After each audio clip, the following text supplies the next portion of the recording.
সাবেক প্রধানমন্ত্রী ও বিএনপির চেয়ারপারসন খালেদা জিয়ার জানাজা সম্পন্ন হয়েছে। বুধবার মানিক মিয়া অ্যাভিনিউতে বিকেল ৩টা ৩ মিনিটে খালেদা জিয়ার জানাজা শুরু হয়। ৩টা ৫ মিনিটে জানাজা সম্পন্ন হয়। জানাজায় ইমামতি করেন জাতীয় মসজিদ বায়তুল মোকাররমের খতিব মুফতি আব্দুল মালেক। জানাজা শেষে এক হৃদয়স্পর্শী দৃশ্যের অবতারণা হয় মানিক মিয়া অ্যাভিনিউতে।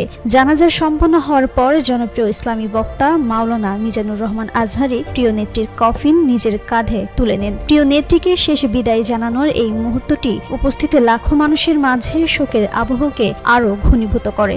জানাজায় রাষ্ট্রপতি মোহাম্মদ শাহাবুদ্দিন, প্রধান উপদেষ্টা ডক্টর মোহাম্মদ ইউনূস সহ উপদেষ্টা পরিষদের সদস্যরা, বিভিন্ন রাজনৈতিক দলের নেতারা, বিদেশি কূটনৈতিক সহ সর্বস্তরের মানুষ অংশ নেন। এদিন সকাল থেকেই প্রিয় নেত্রীকে শেষ বিদায় জানাতে রাজধানী সহ দেশের বিভিন্ন প্রান্ত থেকে আসা লাখো মানুষের ঢল নামে জানাজা স্থল ও এর আশপাশের এলাকায়। মানিক মিয়া অ্যাভিনিউ ছাড়িয়ে জনস্রোত খামারবাড়ি, আসাদ গেট এবং ফার্ম গেট